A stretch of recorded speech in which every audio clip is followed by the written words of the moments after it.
Mga men, guys! May lakad ako for today. At kasama ko si Bebu. Ganyan ba siya? Oh. So, pupunta kami ngayon sa Baliwag, Bulacan. Dahil papaayos ko yung eyelash ko ngayon. Tingnan nyo, guys. Sobrang nai-irritate na ako. As in, nagkaka-allergy na ako din eh. Ang kati-kati na niya. Getty is ganda. Pero, papatanggal ko na siya ngayon. Maghahanap kami ng bukas na beauty salon. Tapos, baka magpakabit na rin ulit ako. Kasi, I can't live without eyelash. May lakad din kami mamaya ni Bebo. Kaya, pupunta kami sa... Maya na lang. Babalik pala kami. Naiwan daw ni Bebo yung wallet niya. Ano ba naman yun, dumag? Sorry, guys. As in, sobrang nababad trip ako sa eyelash ko. Tingnan nyo, guys. Ako na nga talaga yung nagkut-kut eh. Parang hindi ko na kayang tiisin yung pangangati niya. Kati-kati. So, ito yung first time na gagamitin ko tong bagong camera ko sa pagbablog. At hindi pa ako masyadong sanay kung saan ako titingin. Kung di ba sa maliit na TV. O din sa camera kasi syempre, di ba sa phone, tinitingnan mo yung sarili mo eh. Pero pag pala sa camera, kailangan nakatingin ka na din sa mismong lens. Masanay din ako. Yan, papakita ko sa inyo kung ano yung itsura ng eyelash ko ngayon, ha?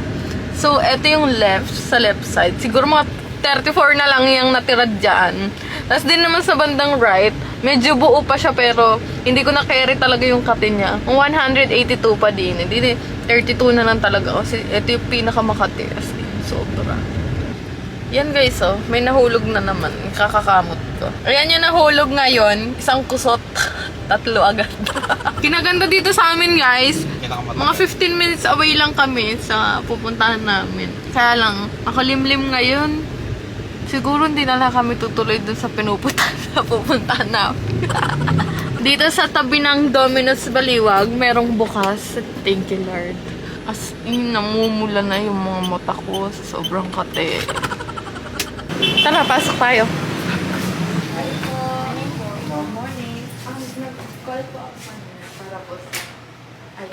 Eyelash extension. Sige po ma'am, upo muna po. So, dito na kami sa loob. Naghihintay lang kami ng mga ilang minuto. Kasi nag-call na ako kaninang umaga para sa booking. Then, hintay lang namin sa atin. Nagagawa.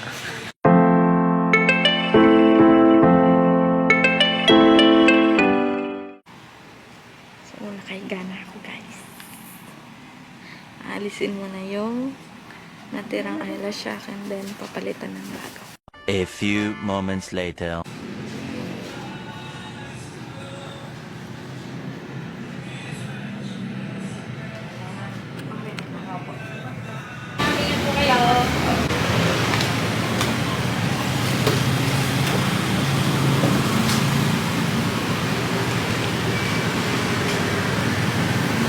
Tapos na ako magpa-eyelash. Pauwi na kami. Tingnan niyo yung eyelash ko ngayon. Ayan, yan. Tingnan niyo. Left, right, left, right. Bagay ko ba? Kung bagay ko, kumain muna tayo ng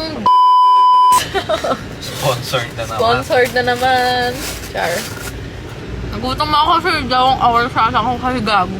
Nakauwi na ulit kami. Magbibis lang kami niyan. Kakain lang lunch. Tapos alis na naman ulit kami.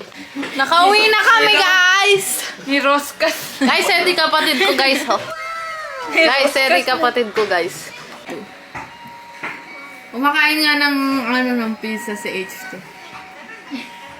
A few moments later. Biche! H2! Pwede ba akong sumama sa'yo? Luka, hindi! Diyos ko, sobrang init. Papunta kami ngayon sa Pulilan. Taga doon kasi si Bebo para magbihis siya dahil wala siyang damit sa amin. Bago kami pumunta sa pupuntahan namin talaga. Di pa ako nakakapag-ayos, di pa ako tapos mag-ayos. Di pa ako nakakapagsuklay. Gawa nga ng nagmamadali kami dahil may live pa ako ngayon 3:30. Manood kayo guys ha. Update nga pala sa bagong pilik mata ko. Update. Medyo bumibigay na yung isang linya. Din eh, bumibigay na siya. Mga mengga!